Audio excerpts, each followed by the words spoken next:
Speak to the Vice Chairperson of the Jubilee Party, David Murathe. Thank you, sir, for being very patient with us. Let's now get into that conversation. You started by saying Deputy President William Ruto is being dishonest and blowing hot and cold. Let's just get to the beats of some of the key things he talked about. Delaying the referendum and, holding it together with the general election. Instead of a yes or no, breaking it down to a number of questions. Taking time to build consensus. What are your thoughts on some of these concerns, really? Akisa, good evening once again. But in politics, you can never have a referendum or a contest which is a consensus contest. It has to be the majority have their way and the minority have their say. And in this case, people have read. This document is in the public domain. It was printed in the print media. There are people who are going around doing town hall meetings, sensitizing the people about it. And people are intelligent enough to decide to go for it or to go against it. It's a pity that some of the words that are coming out of our deputy party leader are trying to suggest that Kenyans are not intelligent people. There is no referendum question which can be a multi-choice question. You take the entire document, you weigh. If there are advantages are more than the disadvantages, you vote for it. If you feel that the disadvantages are more than the advantages, you vote against it. And for your information and for your viewers, the Deputy President has previously campaigned for a no 2010 constitution. I don't know what are the issues that he has with this one. I think the question you want to ask him is precisely what are the issues that he has a problem with this proposed Constitution of Kenya Amendment Bill. Because we are not changing the 2010 Constitution. We are improving on the 2010 Constitution. We knew when we went to the 2010 Constitution referendum, Kibaki, they told us 80% was good, 20% may have issues. Let's take time, we will revisit. And 10 years down the road, we want to look at the things that have worked with this constitution and the things that have not worked. And everybody agrees that this is a time to relook at some of those things that we feel are not working well for us, for those of us who supported the 2010 Constitution.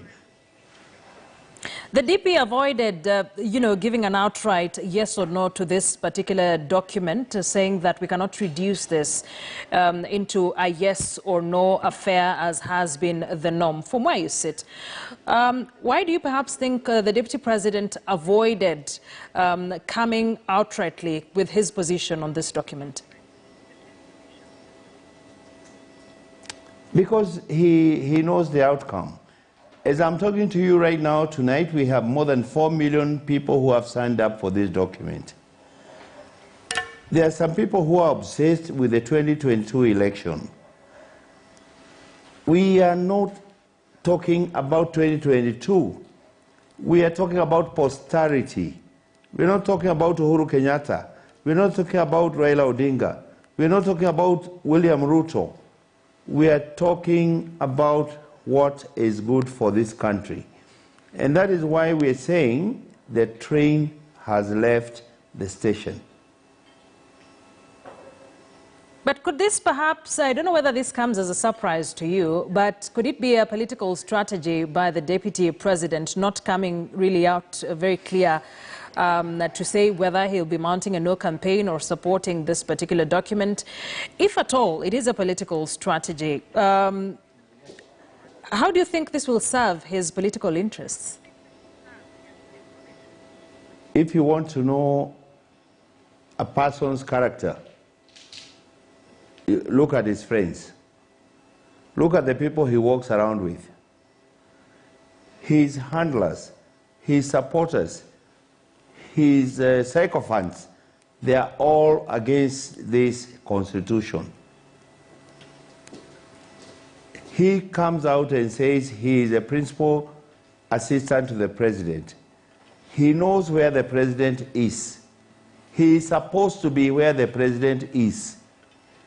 And yet, he sends out his people to talk the exact opposite of where the president is. And by the way, Akisa, I must repeat, the position of the Jubilee Party is to support the president, is to support the party leader, it is to support the position of the party leader, and to support the initiative, the Building Bridges initiative, and to support the Constitution Amendment Bill, and to support the handshake. So then what happens to these members of parliament, quite a number of them who support the deputy president? You say this is a clear party position to support the BBI, but quite a number of leaders within the Jubilee party are not reading from the same script. What happens then to this ruling party and these members?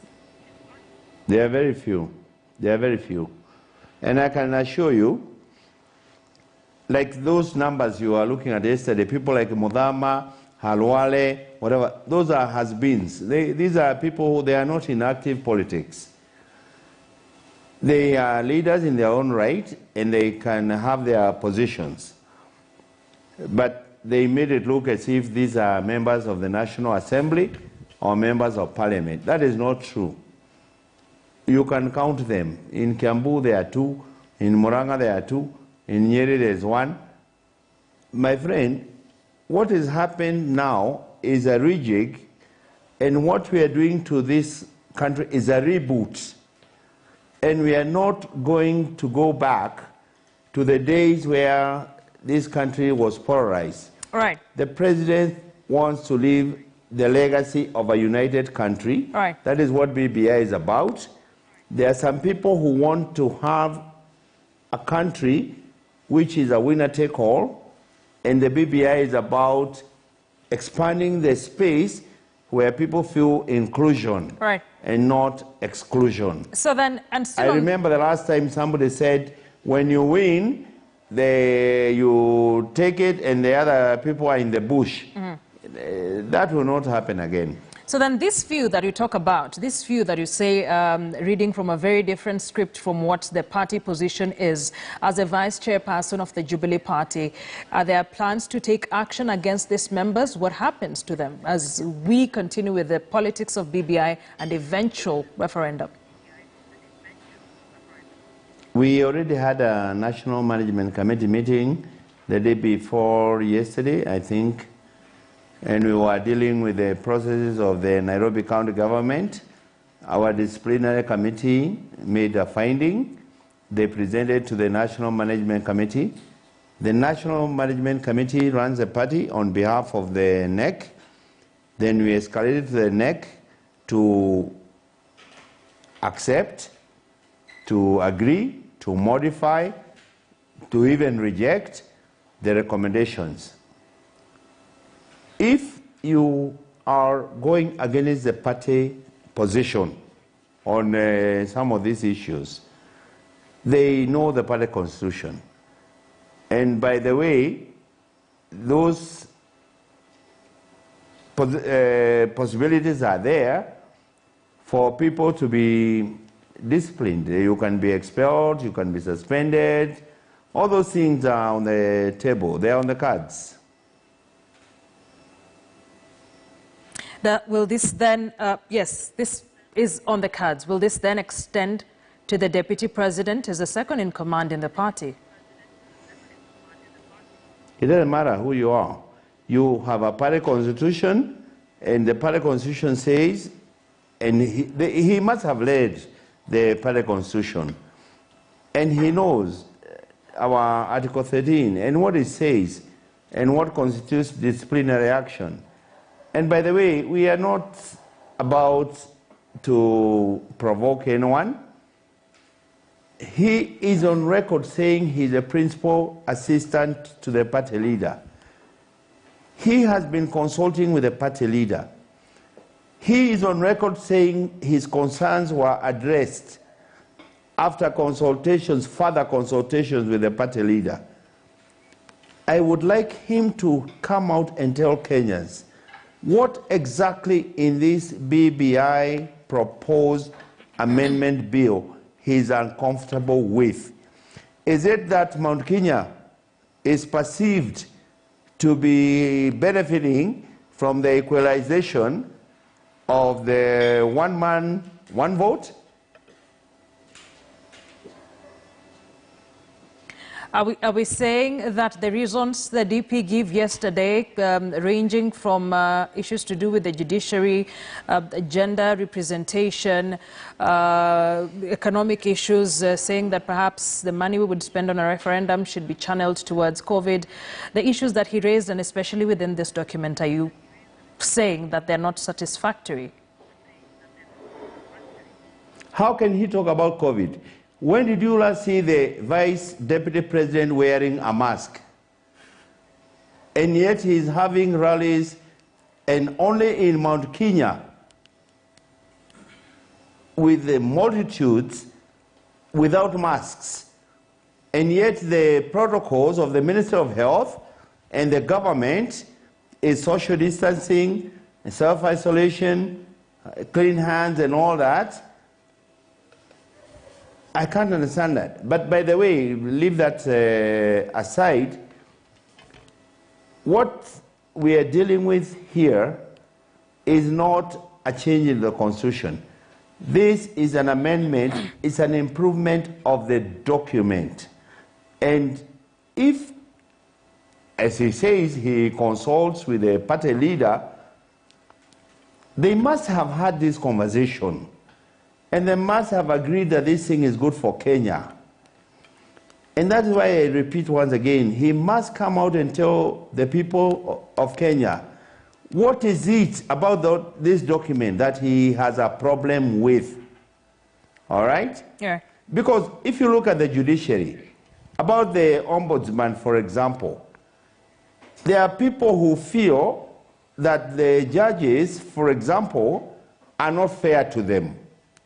And once a judge has pronounced themselves on a case, and you feel that it was unfair to you, where do you take it?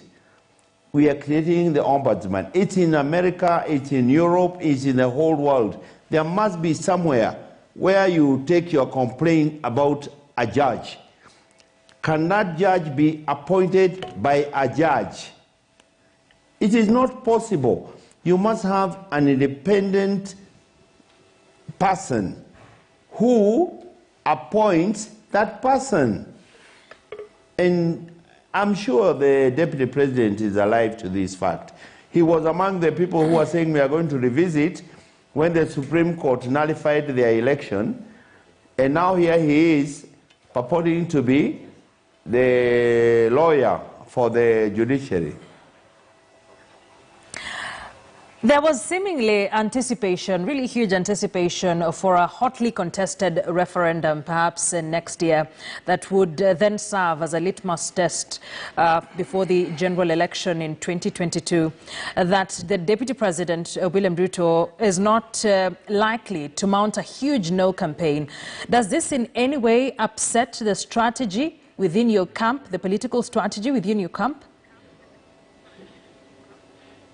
No. For us, peace and stability are more important.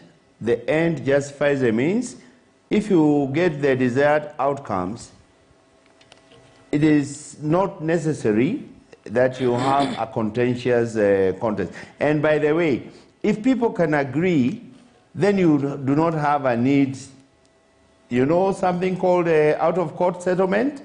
Then you don't have to go before a judge. Because you go to the judge and tell them, we have now agreed, let us deal with this matter, we have agreed to settle. If they can come and say they have agreed to settle, there will be no need. There was a time in 1997 when we did something called an IPPG, which was an inter-party parliamentary group arrangement and agreement where people agreed how to conduct issues affecting the country and the elections. And we had some very peaceful elections in 2002. So this Jubilee Party, as we speak right now, is already very, very divided. Are you fearful that in the event Ruto comes out and outrightly says that he's mounting a no campaign, that this will further divide this particular party? And what would it mean for them or for you? Jubilee is not divided. Jubilee has always been about, actually, the building bridges and the handshake is a furtherance to the Jubilee vision. When we collapsed 13 parties into one party, we did not mean to take this country into a monolith, single-party democracy.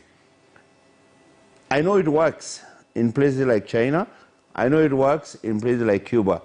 I know it works in places like South Africa. But for our purposes, we needed to have a political formation which can then deal with the other side. Because you always have to have divergence in opinion and in views. NASA was a very powerful political formation. Jubilee was a very powerful political formation. And we expected that maybe going forward, in terms of our democracy, you would have like what you have in America, where you have the Democrats and the Republicans, or in the UK, where you have the Conservatives and the Labour and possibly a third force, which is the Liberals. But having said that, Akisa, there will be new political formations for this country going to 2022. I hear people who are talking about doing this referendum alongside the 2022 election. Let me tell you what is the problem with that. If you're going to do this referendum in 2022, it means all the things that are proposed in this formation are not going to happen for the next 7 years. The 7 years grace period that you're giving to the young people of Kenya will not happen. The women affirmative action will not happen. The 35% that you're devolving to the counties, including the ward development fund, will not happen. There are clauses about completing corruption cases within 2 years. It will not happen. This is a problem we are having with the people who are prevaricating, the people who want to derail and to delay. And that is why we are saying BBI cannot wait. So then, I'm still very keen, and I'll get back to that point. I'm still very keen on the Jubilee Party. You say it's not divided, and we can clearly see members pulling on different ends. So then, how will this party survive in an environment of contempt, in an environment of mistrust, in an environment of difference or divergent opinions? How do you expect it to survive as we head into a referendum? How do we expect to conduct these campaigns in a house that's not in order? Jubilee is in order. Jubilee is a government. Jubilee, when the government speaks, when the party leader speaks, that is the position of the Jubilee Party. The Deputy President is on record agreeing with my sentiment that his job is to support and to assist and to concur with the party leadership and the party leader, because we expect that before the party leader makes a pronouncement, that has been processed internally. Jubilee is intact. A few individuals may be wayward. A few individuals may have decided that they have other ideas going forward. And I keep reminding them, the fact that the president is going to stop being president after his 2-term tenure does not mean he'll stop being the leader of the party. Moi became leader of KANU 3 years, 4 years almost, after he left presidency. Mount Kenya were given Uhuru Muigai Kenyatta as their leader, not to become president, the person whom they refer to whenever they are confronted with issues. He will not stop being the leader of Mount Kenya just because he stopped being president. And these are some of the things that people are confusing. There may be new political formations. Already we have what we are now calling a Jubilee coalition. We are in a coalition with KANU. We are in a cooperation with Wiper. We are in a cooperation with Mashinani. Who knows? We may form another cooperation or coalition with ODM. The thing is to bring people together, because the most important thing in this country is peace and stability in an island of turmoil. And the president's biggest legacy is to leave this country united so that you do not have an opportunity to divide this country on a winner-take-all situation, which unfortunately is what is being propagated by the proponents of the people who are delaying the actualization of the BBI. On that, the president leaving a more united nation as a legacy note. So then the deputy president has come out, says he has issues with this document. Proponents of the BBI have said no. Like you're saying now, the train has left the station. There's no more room to make amendments. The deputy president has allies in the National Assembly, at the Senate, politicians at large, supporters among Kenyans. What unity then are we talking about, or how are we going to handle the DP's camp in terms of divergent views? How do we bring this to unite the country post-referendum if it happens? It has to be about the country, and it has to be about the interests of the nation. It does not have to be about the interests of an individual. And are you telling me these are matters that the deputy president wants to canvass in public? Are you telling me he does not have avenues where he can canvass some of these issues? Look, it's been 2 years since we started this process. He has admitted that he was involved throughout. The president told us he involved him at every step of the way up to the validation, and even post-validation. He had bombers. The president alisimama, and he said, I'm not lying. And if I'm lying, ask him. He's standing here. And Akisa, sometimes it's important to be honest. If you're the principal assistant to the president, I am sure there are ways that you have and you communicate. And up to where we are, we as the ordinary and intelligent models who he's calling us believe that they have this conversation. And that up to where we got, they were having this conversation. So if he's unhappy with some of the things that are happening, he knows how to get to the president, and we know they can have this conversation. He is on record saying some of the concerns that he raised were already addressed in the final constitutional amendment bill. I actually don't understand why we are not working in tandem. I have a problem with that myself, because unless they have another agenda,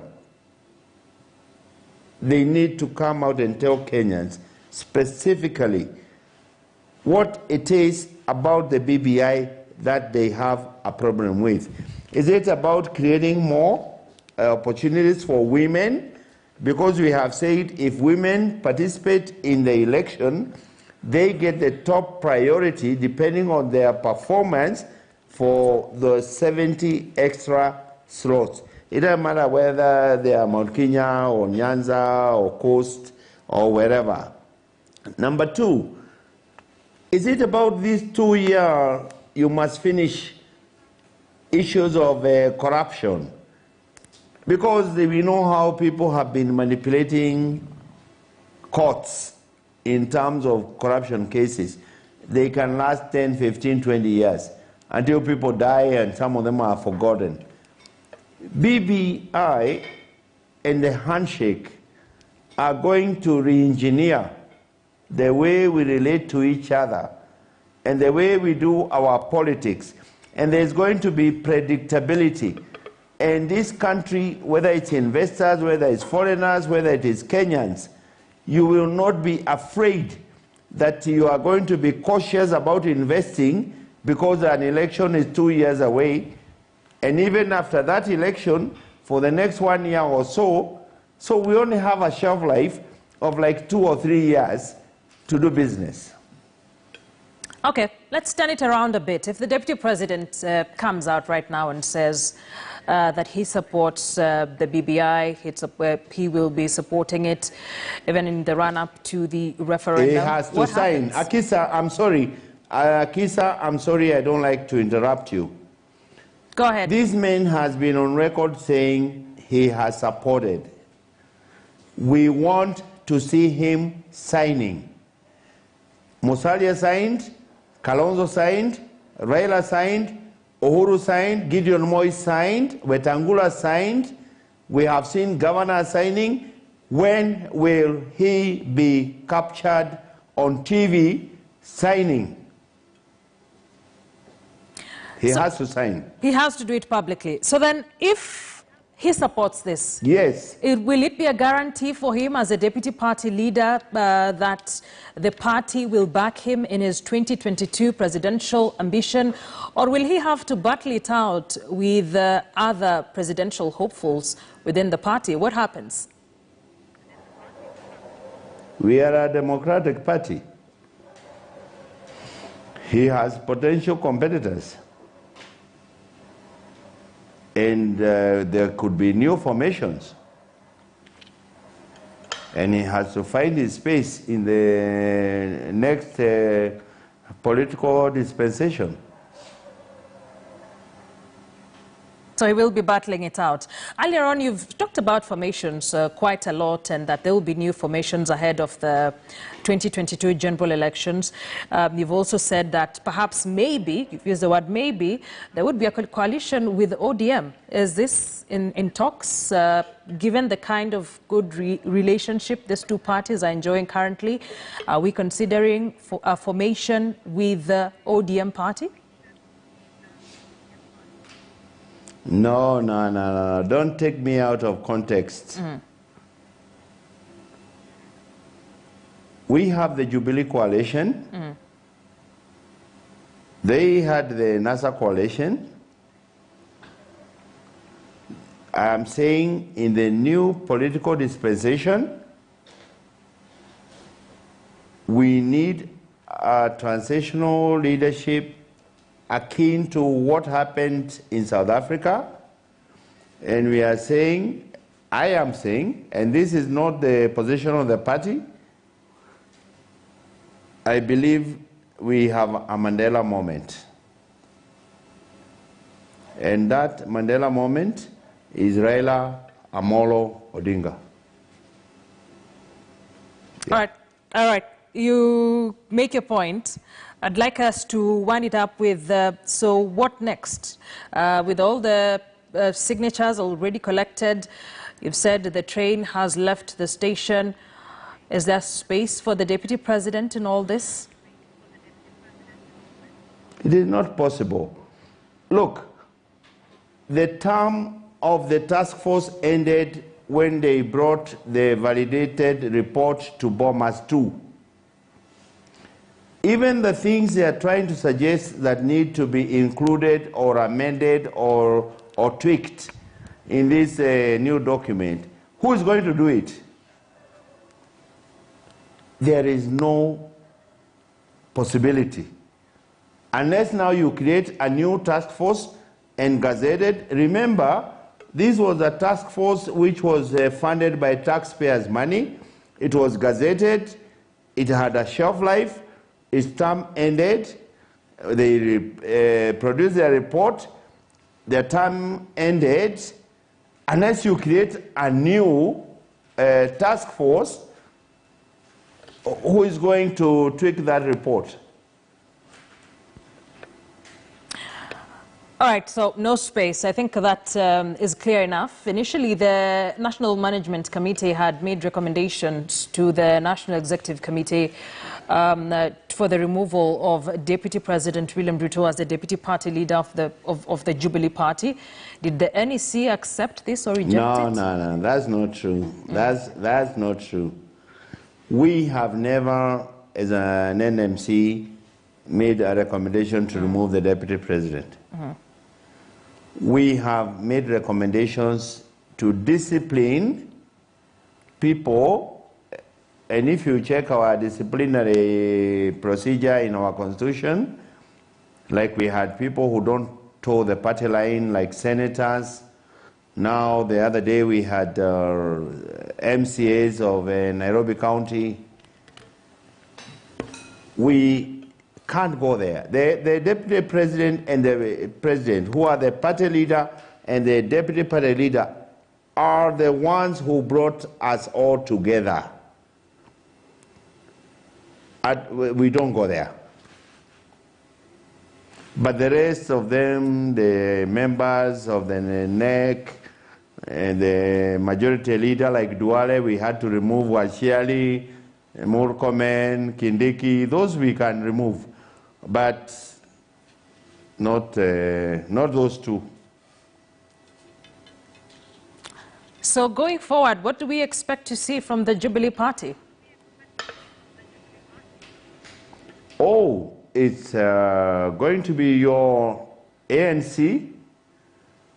This is the party that will be for the next 100 years. We are learning from successful political parties like in Cuba, like in China. Because once people are organized along a certain political philosophy and ideology, and the membership doesn't have to be a mass thing. It is about a way of life. It's about how people want to organize themselves going forward. And I believe the former Prime Minister and our current President have an idea of where they want to take this country. And we want Kenyans to try and understand where they are coming from and where they want to take this country. And I believe it's in the best interest of this country, because the most important thing for these countries in the region, not just in this country, is peace, stability, continuity, development, empowerment, opportunities, particularly for our young people. All right. Do you perhaps anticipate a walkout from the Jubilee Party? There were talks of a Jubilee Asili formation, and it brought a lot of fevers. Perhaps what does the DP camp plan? Do you anticipate an eventual split, a walkout from the party by those who are unhappy with how you're running things? How do you see this playing out? We heard about that. We heard about Jubilee Asili. And they said it was a center which they would use to popularize their 2022. Some of us wished them well. Others went to form something called the Service Party, which was also called Tuko Sote Pamoja. Akisa, there will be new political formations in this country, by 2022. What we are doing right now in terms of how we are organized politically is something that has to be cross-cutting across tribe and class, and that's why you're finding some of us have a problem with this hustler narrative, because the promoters of the hustler narratives are themselves not hustlers. It's like they are laughing at hustlers. And hustling is not a bad thing. But please. Last question to you, Mr. David Murathe. If the Deputy President, hypothetically speaking, supports this document and helps the party campaign for it, you've said he'll have to, level it out with everyone else who's interested in the top position in 2022. Would you support the Deputy President's presidential ambitions? Oh, that's not fair, because we deal with secret ballot. I said before, for example, I was against Mike Sonko being governor of Nairobi. But because the party position was that we were going to vote for the president, the governor, the senator, the MP, and the MCA, I ended up voting for Mike Sonko, because I wanted to be true to myself. If the Deputy President is a candidate of the Jubilee Party, and I am still in Jubilee, I'll vote for him. Thank you very much for speaking to us tonight. For your insights, Vice Chairperson of the Jubilee Party, David Murathe, speaking to us about the Deputy President's position, political implications of it all, the 2022 general election, which he says there will definitely be new formations to it. And if the Deputy President vies and he's in Jubilee Party and David Murathe is still in the Jubilee Party, he will support his presidential ambition. Thank you for staying with us. I am Akisa Wandera. Our sign language interpreter is Damien Evans. Have a good night.